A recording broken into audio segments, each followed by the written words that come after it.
Hello and welcome to the narrated PowerPoint for Chapter 12, Leading People Within Organizations. This is part one of 3 parts. We're going to start by defining leadership. It's both a process and a property. What do I mean by that? Well, when I say as a process, what I'm saying is that leadership is the use of non-coercive influence to direct and coordinate the activities of group members to meet a goal. Let me unpack that just a bit. Non-coercive influence. What's that? Basically, that means we're not trying to punish people. Coercion is punishment. We are not trying to control people. We're not trying to boss them around. Rather, we're trying to influence them. And the last word here in this definition is key. We're not just influencing people in general, but rather toward some goal. Trying to encourage people, to influence people, to work together to achieve some end, some outcome, some desired goal. When we think about leadership as a property, we're talking about the set of characteristics attributed to those perceived to use influence successfully. Key word here, attributed.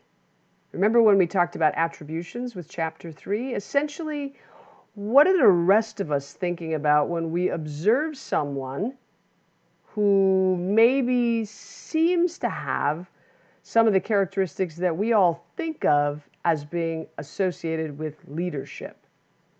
So it isn't so much that one is or isn't a leader. Rather, it's what do followers think?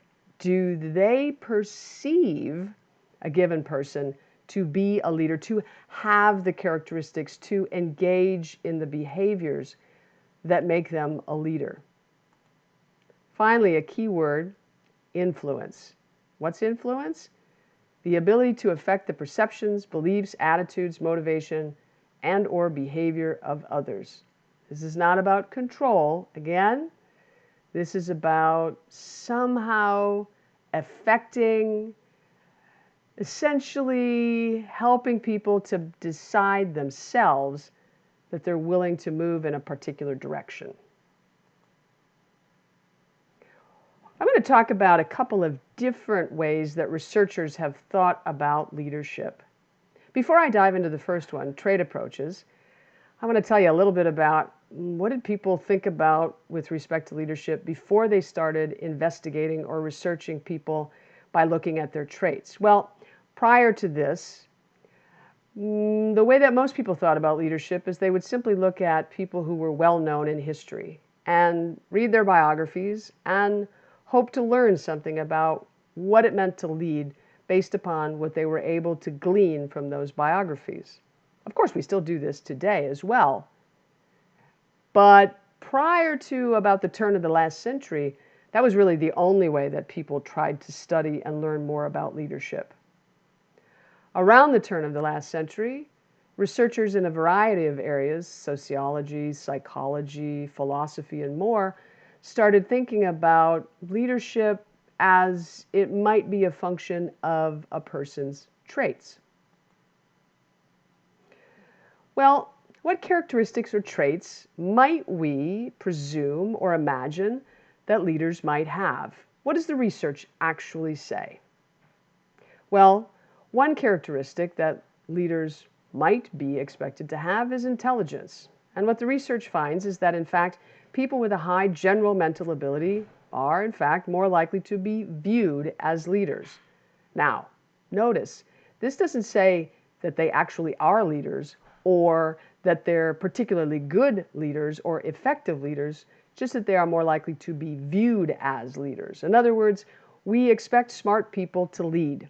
This is why, when you graduate with your bachelor's degree, regardless of the industry into which you go, regardless of the field, at some point you're likely to find yourself in a management or a leadership position. And part of that will be, in addition to your own great abilities, part of it will be other people's perception that, well, you've got a degree, you must be pretty smart, you could probably lead. Whether this will be true for everyone, no one knows. But again, there is this perception that smarts are part of what enable a person to be an effective leader. In fact, intelligence is a positive but modest predictor of leadership. There are very smart people who elect not to occupy leadership roles. There are people in leadership roles who aren't that smart. We've all seen this. Now, one thing around intelligence that the research says is definitely a factor is that effective leaders tend to have very high emotional intelligence. What's that, you might ask? Well, emotional intelligence has 4 facets or dimensions. The first is self-awareness of one's emotions, so knowing how one is feeling. The second is self-management of emotions. In other words, being able to manage one's own emotions. Like when we're angry, being able to keep our cool, being able to stay calm under pressure, knowing when it's appropriate or maybe not to be enthusiastic. That's self-management. Social awareness is the third facet, and that's being aware of other people's emotions. And then finally, relationship management is where we, working with others, are able to manage the emotional aspects of our relationships. We recognize when other people are feeling up or down, and we do what's necessary to help people deal with or manage those emotions. You can imagine how all 4 of these facets are critical to someone being an effective leader. A person needs to know how they're feeling to be able to express that. They also need to be able to manage that. If one is going to be an effective leader, for example, in a crisis, one's got to be able to keep their stuff together. Also, leaders need to be empathetic. That's that third facet of social awareness, where we pick up on whether other people are feeling good or not so good. That's what enables us to do the fourth, which is to manage those relationships, to really stay with other people, to help them feel good about themselves, to help them act on those good feelings, and when they're not feeling all that great, to help them deal with that. Again, all 4 facets obviously critical to a person being an effective leader. Another trait or characteristic that seems to have some potential for affecting our leadership effectiveness, personality. If we look at the big 5, again, we talked about this in chapter 3, there are 3 in particular that seem to influence a leader's effectiveness. Their openness, obviously, again, being open to new ideas, being willing to entertain followers' creativity, to consider different ways of doing things. This is critical, as one might imagine, to one being able to influence others toward achieving goals. Being conscientious, in other words, getting things done, being reliable, being someone that others can count on. Absolutely essential to being an effective leader. And then extroversion. Now this one, the research is a bit mixed. On the one hand, we really do expect our leaders to be outgoing, to be social. On the other hand, being an effective leader does not depend on one being an extrovert. In fact, the research is clear in that introverts can be highly effective as leaders. Remember, being an introvert doesn't mean that one is shy. It means that one gathers one's energy being alone or with just a small group of people. In fact, many of the world's greatest leaders are introverts. Yes, they have to be social when they're around other people, and they have to be able to interact well with others. And they also have to be able to reflect, spend time alone, think carefully. So you can see where while we have expectations around people being social and outgoing when they occupy leadership roles, a person doesn't actually have to be an extrovert in order to be an effective leader. Self-esteem seems to make a difference in terms of one's leadership effectiveness. As it says here, people who have high self-esteem, leaders with high self-esteem, tend to support their direct reports, their employees, more effectively, and also to punish them more effectively. And basically, what's going on there is they're able to understand those folks better. So they know what they need in terms of support, and they also know what they need when they've maybe taken a wrong turn. People with high self-esteem, again, we talked about this with chapter 3, tend to have higher overall levels of self-confidence. And when the rest of us are thinking about leaders, we want people who seem confident leading the charge. That's what we look for. Integrity. This relates a lot to conscientiousness, in that integrity is all about following through with one's promises. As it says here, effective leaders tend to have a moral compass and to demonstrate honesty and integrity, meaning when they say they're going to do something, they do it. They follow through. Leaders whose integrity is questioned, where we're not so sure that a leader has integrity, tend to lose their trustworthiness, and they can hurt their company's business, their organization's chance at success. We don't like to work for people we can't trust. So, a question for you to ponder. Is it the case that only leaders have these traits? Of course not. Followers also have these traits. Is it possible to have these traits and not be effective? Of course. One can have very high self-esteem and be completely out of touch with one's followers, and therefore not be terribly effective. So, yeah, it's possible to have these traits and not be all that effective. Here's the bottom line. The reality, what we discovered doing all this research, which is quite fascinating, right? Trying to figure out the characteristics of people who are likely to be leaders.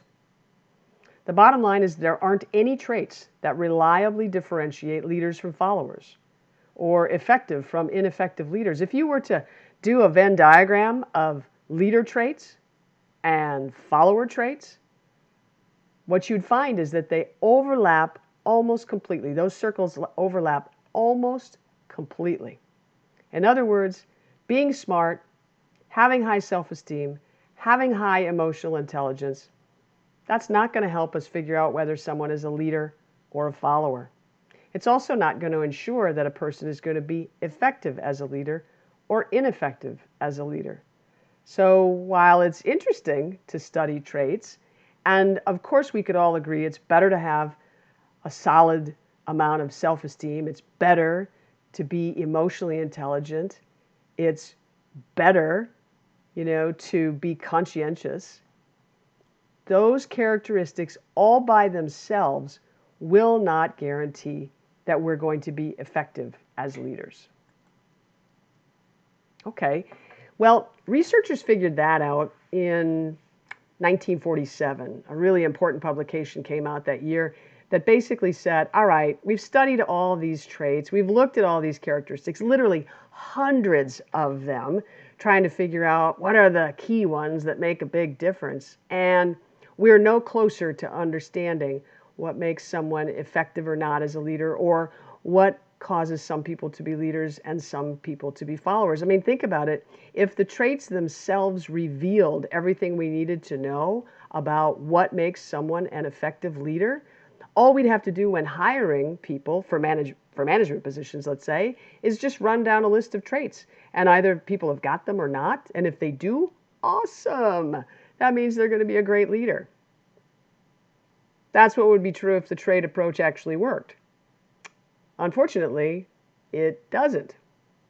So in the 1950s, researchers started to look someplace else for the answers. They started to look at behaviors. Maybe, they reasoned, instead of trying to figure out who people are and how that might determine whether someone is a leader or not, or good at being a leader or not, maybe it's not so much who they are, maybe it's what they do. And that's where behaviors come into play. In fact, researchers at several different institutions ultimately discovered that there were two broad categories of leader behaviors, which we're going to call task and relations-oriented behaviors. Now, the different researchers gave different names to these behaviors. For example, one set of researchers called task-oriented behaviors initiating structure, and they called relations-oriented behaviors consideration and people-oriented. It doesn't matter. What really matters is these two broad labels, task and relations-oriented. Task-oriented behaviors are the kinds of behaviors that, well, they're directives given to employees to get things done and to ensure that organizational goals are met. Basically, telling people what to do, a focus on what and how. So you need to do this. Here's how you need to do this. Here's when you need to do this. Here's with whom you need to do this. Everything that a person needs to know in order to do something, to act. All of those behaviors are task-oriented. Relations-oriented behaviors, on the other hand, include showing concern for employee feelings and treating people with respect. So all of those things that demonstrate support, that indicate we care, that show our respect for others, that relate to us trying to ensure that we have really solid relationships with people. So again, we've got two different categories of behavior. Task, this is all about getting stuff done. Relations, this is all about making sure that we have a good relationship. Now, research since the 1950s has demonstrated that both types are beneficial, but they serve different purposes. Specifically, leaders who exhibit people-oriented behaviors or relations-oriented behaviors, their employees tend to be more satisfied and to react more positively to their bosses. Leaders that are task-oriented, on the other hand, they tend to get higher productivity out of their troops, out of their people. So these are the folks who are busy telling people what to do, how to do it, when to do it, with whom to do it. And again, there we tend to see higher productivity. Now, a question you have to ask yourself is it possible for a person to exhibit both? In other words, can we be both task-oriented and relations-oriented? Or are we more one or the other? Or are we only one or the other? What if it was the case that a person was only one or the other? Interesting. What if we discovered that everybody, even if they tend to have a preference for one or the other, needs to have both or needs to demonstrate both sets of behaviors in order to be effective? Another question might be, is it the case that one has to somehow try to figure out how to be task-oriented and relations-oriented all at the same time, all the time? Wow, that seems like it would be challenging, right? To help us think about these questions, I'm going to ask you to watch about a 10-minute or so video, a clip from the original Incredibles. I want you to focus, the leader you're going to focus on is Helen, Elastigirl, all right? And, Elastigirl is a leader in this scene, and she demonstrates both task and relations-oriented behaviors. And what I want you to do while you're watching this video clip, like I said, it's about 10 minutes, I want you to jot down your ideas, things that she says or does that are task-related. Again, what to do, how to do it, when to do it, with whom to do it. Action-oriented things versus relations-oriented. Things that show support and care, consideration for the other folks. The two followers in this scene happen to be her children, but I don't want you to think about the people in this scene as a mom and her sons, because then you might start to think that it's all about the relationship. It's not that simple. It's not. I don't want you to think about Helen as the mother of these two children. I want you to think about her basically as their manager, as their leader. And listen and watch carefully to see, as I said, what she does and what she says that fits into task versus what she says and does that fits into relations-oriented behavior. So keep track of both. There are also a few other things that happen in this overall 10 minutes or so that focus on other people. Don't worry about any of that. Just stay focused on when you see Helen and her followers in the scene. That's what I really care about. Okay? So here goes.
Lame.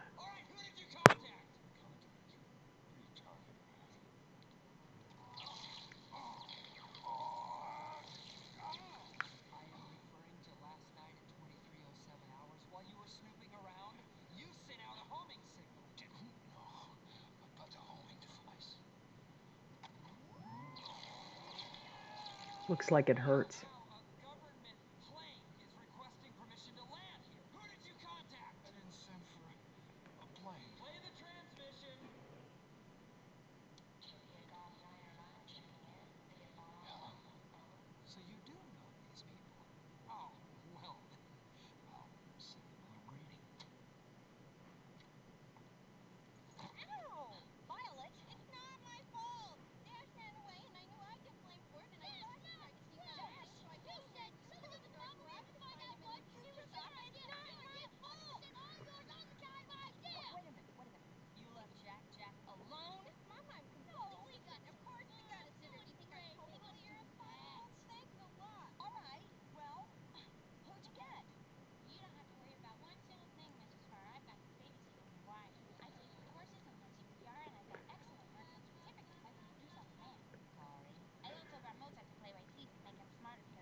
Pay careful attention.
Those were short-range missiles.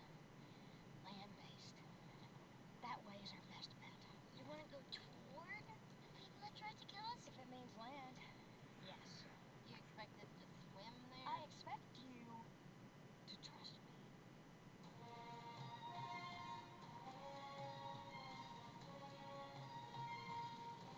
Standard mom skill.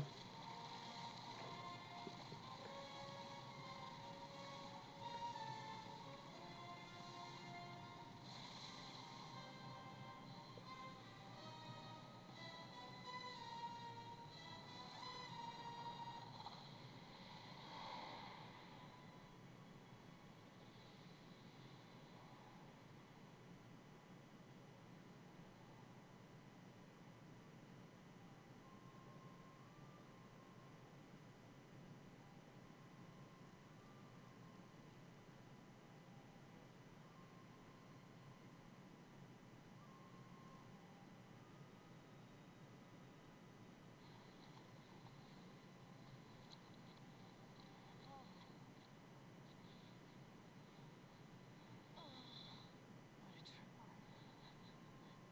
I'm so proud of you. Thanks, Mom.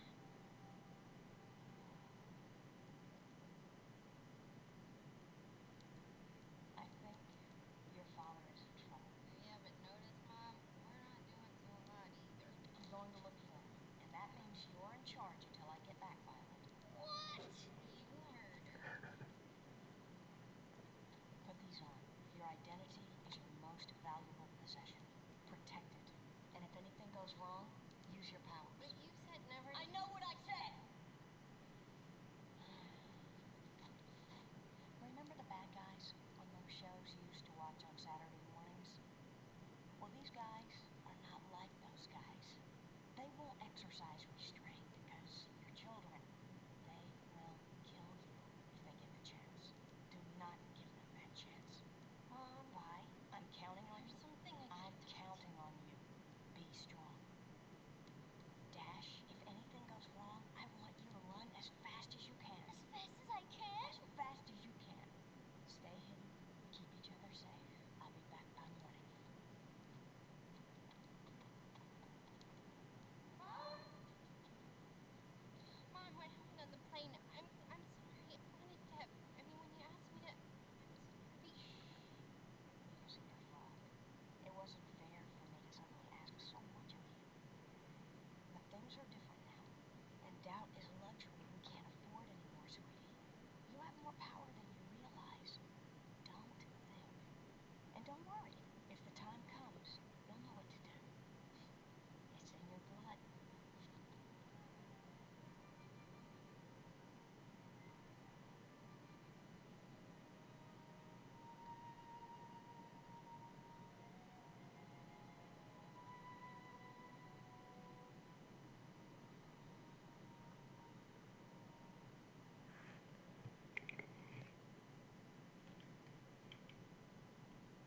All right. So, what do you think? Do you have a nice list of things, behaviors, statements from Helen that exhibit task oriented behavior? You should. There's plenty in this clip. This 10 minutes is pretty rich. In fact, that's why I use it. I'll give you an example of one.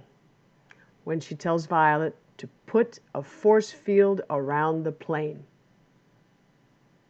She does it more than once, right? She's not trying to support their relationship or show consideration at that point. She's telling Violet what to do.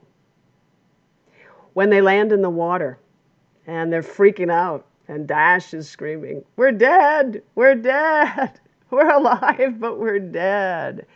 And she tells them to calm down. Again, that's an example of task-oriented behavior. What to do. Calm down. There are many other examples. In terms of relations-oriented, again, this 10 minutes shows us lots. I'll bet you have several. At one point, she says, as they get to the beach, and she and Dash and Violet are pulling themselves up, and Dash collapses exhausted. She says, "What a trooper. I'm so proud of you." This is a perfect example of a relations-oriented statement being made by Helen. There are others, of course. Make sure you've got a good catalog going. You'll need those for later. Now, in this 10 minutes, which of the two sets of behaviors is more important? Is it more important that Helen exhibits task-oriented behavior, or is it more important that Helen exhibits relations-oriented behavior? I'll let you ponder that for just a bit.